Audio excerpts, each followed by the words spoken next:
So I had posted a few videos talking about my experiences in relationships as an autistic man, and how I ultimately just came to the conclusion that there are far more pleasant and relaxing activities I could be involved in, like pulling my own teeth. And so I, had a lot of people responding to those, and one person asked me one interesting question, which was, "What would I ever consider going on the reality show Love on the Spectrum, to try to find a partner, that kind of thing?" Good question.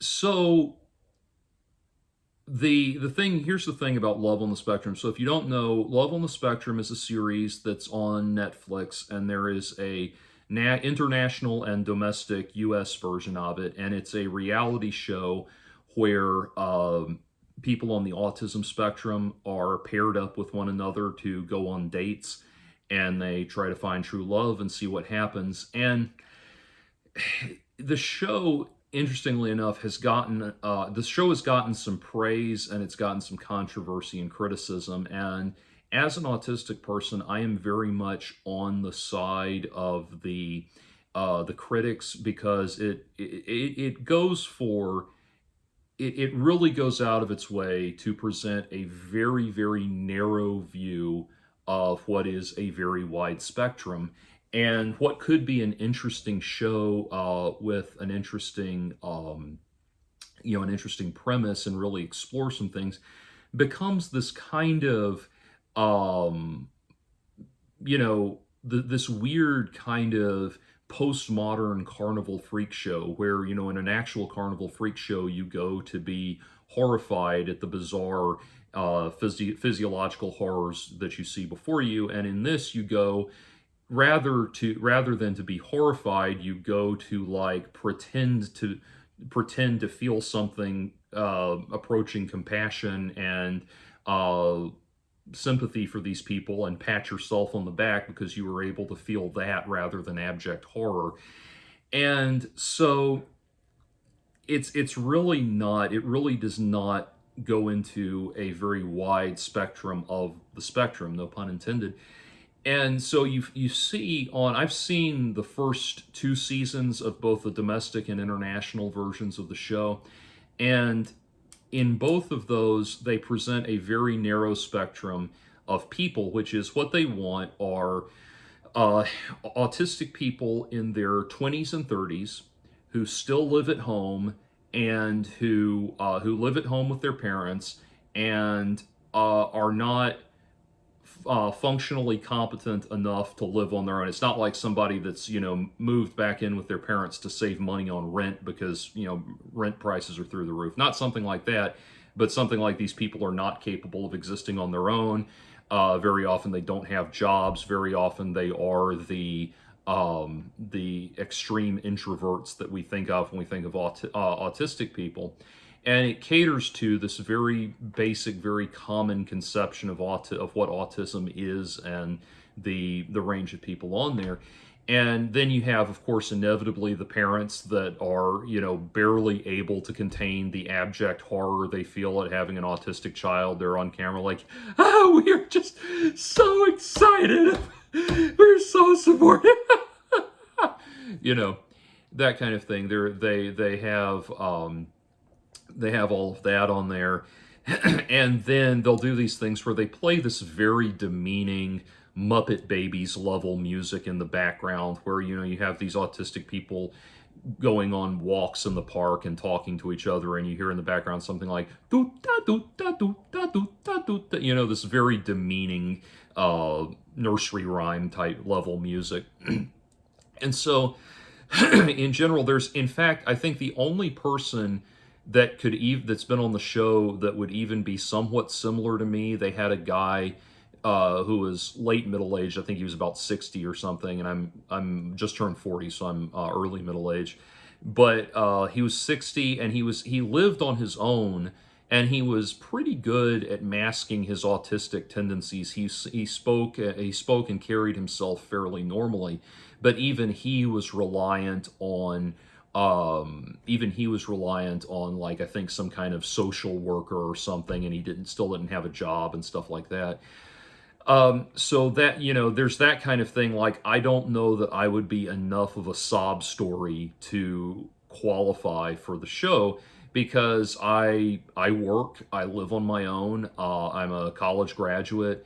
I have a wide range of interests and that sort of thing. And, I can tell you right now, neither one of my parents would ever want to be on anything like that. So I would have to take them, like, show them, where I work, and introduce them to my friends, and introduce them to, the guys in my band, and maybe show them a band rehearsal or a concert or that we do or something like that. Now, if I did do something like that, I would have one of my band. This is not my band. I would have one of my band's T-shirts on all the time to get the constant promotion.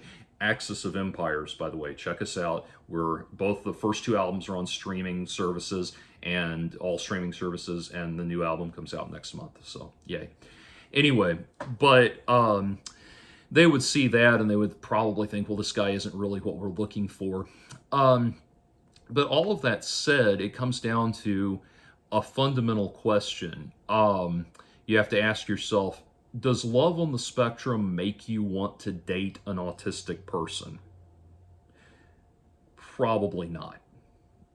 Probably you if you're neurotypical, probably you watch Love on the Spectrum and you come away from it with a, maybe thinking, you come away from it thinking, oh, isn't that sweet that the goofball people found each other?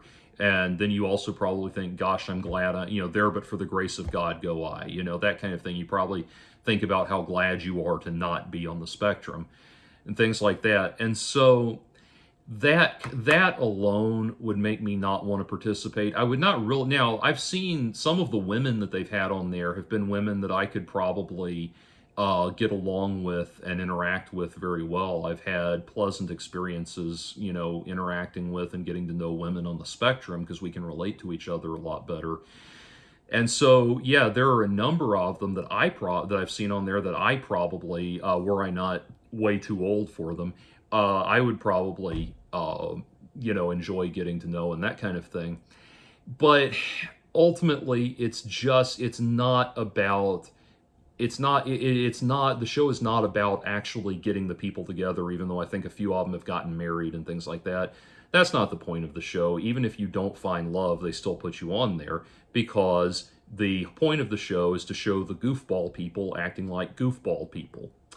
And so the other thing, part of me now, would I go, if I had the opportunity and they really did want me, would I go on that show? Well, part of me wants to say yes, because I was just like, well, why not? How about the thrill of it? I would like to think I would carry myself well and come off well enough, and I don't think I'd embarrass myself too much, and who knows, maybe I'd have some interesting stories, to come away with some interesting stories and that kind of thing. That's part of me, but at the same time, knowing how show business works, I would still be very wary. Like, I would probably want final cut approval, and I very much doubt they would give me that. Because, for example, I went to high school, when I was in Mississippi, I went to high school with a girl who, years later, when we were all adults, she was on one of these reality dating shows. And I'm not going to tell you which one it was, for her sake. I'm not going to tell you which one it was. The episode is lost to history, so it's not really I don't know that it's really something you could find. But she was on one of these reality shows, and reality dating, finding romance, finding love type shows. And it is one of the, if you don't know her, it is still one of the saddest, most pathetic, most disheartening things you'll ever see. If you do know her, it is all of that multiplied by infinity, because she is very much one of these Regina George type people who, all throughout high school, all throughout high school, she just, everywhere she went, just tents were being pitched every room she walked into, and guys were lavishing all of this praise on her and are all not, well, not praise, but affection and fascination and, all of that. Just they were completely fixated on her all throughout high school. She was Miss Princess Perfect and Queen Bitch on top of all of that. And then you see her now out in the world, and she's in her early 20s and starting to feel desperate because she can't find true love. Or she's in her 20s getting desperate because everyone else she knows is getting married and she hasn't found true love, and all of this blah blah blah blah, and she can't figure out why that is. Throughout the whole episode she's going on, she can't figure out what's wrong with her, why the boys don't want her. Well, it's like, if you knew her for 5 minutes, you would know that the reason she can't sustain a relationship is because she's a tedious, haughty, high maintenance pain in the ass. And if you watch the show, you will know within 5 minutes that the reason she can't sustain a relationship is because she is a tedious, haughty, high maintenance pain in the ass. And that is still, very clearly coasting on her glory days from high school and all of this shit. And it is just the most morbidly sad, depressing, pathetic thing as she is going through all of that stuff. Like, I remember watching it and telling one of my friends, it would probably have been less humiliating for her if she had just done porn. I mean, it was just this deep dive, in this horrible deep dive into everything that into the sad neuroses of this failed valley, this emotionally stunted valley girl and everything. And that's the thing, is it's like, one of the friends I watched it with was like, why would she do this? And the thing is, probably because she probably legitimately thought she would find love on that show, and did not realize that they pick the people they pick for these shows are by design, because they want people that are going to be the biggest train wrecks possible, are going to be as pathetic and morbidly fascinating as possible.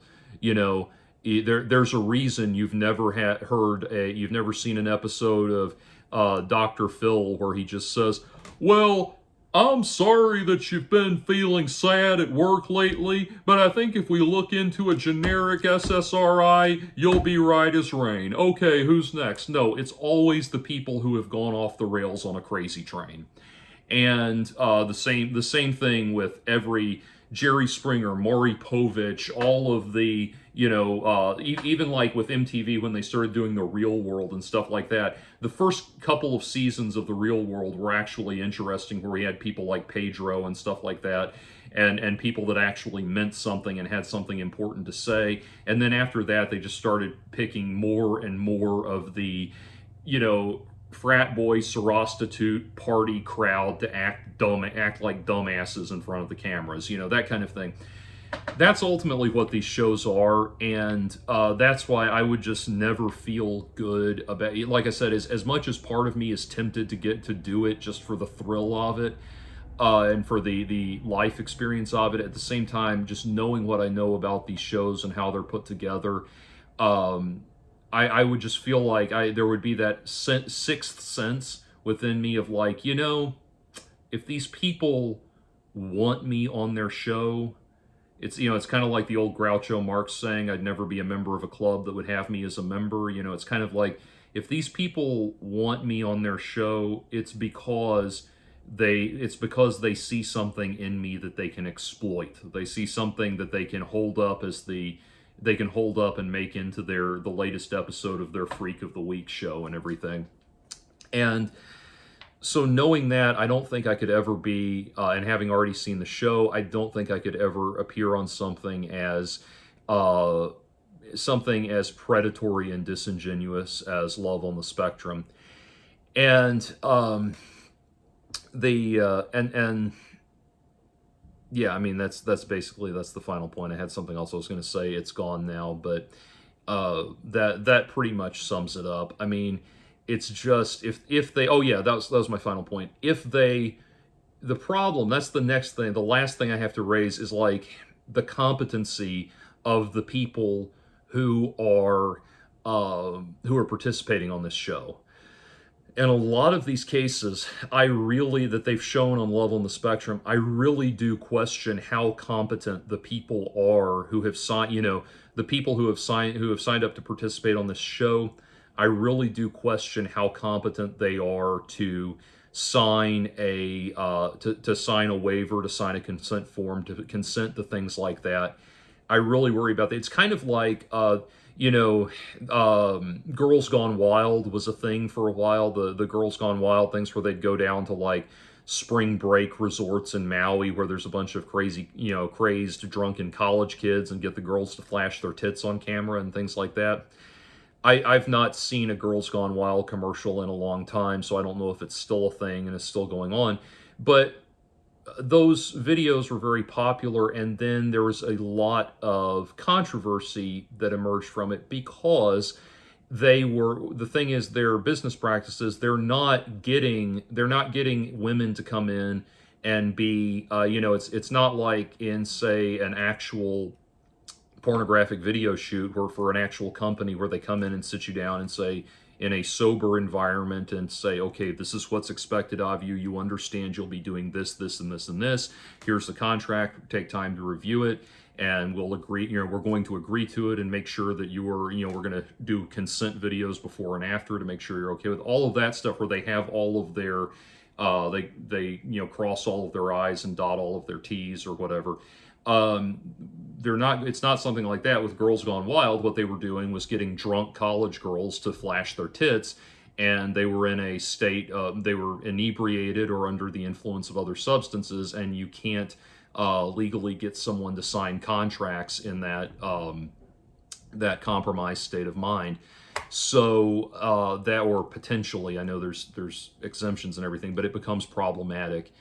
And so it's like that. It's basically like that. It's like, I also question how competent are the people who are appearing on this show. How competent are they to give consent for something like that? Because some of them are barely functioning. And that's the thing. Like, that the show wants, they don't want to present, say, an autistic person like Dan Aykroyd, who's on the spectrum, who comes off as a competent, if somewhat nerdy and quirky human being. They don't want that. They want someone that's barely functioning, barely above the level of, I hate to use the expression, but barely above the level of full mental retardation and that kind of thing. And autism was considered a form of retardation for a long time. And so they want someone at that level. And again, that calls into the question of how competent is someone at that level to actually give consent for something like this?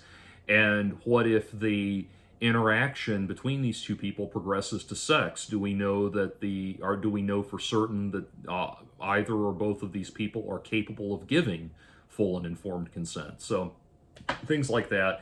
It's just a very much too many, the ethical quandaries about it just start stacking up and stacking up. And when you're having too many questions like that stacking up, it's best to just decline.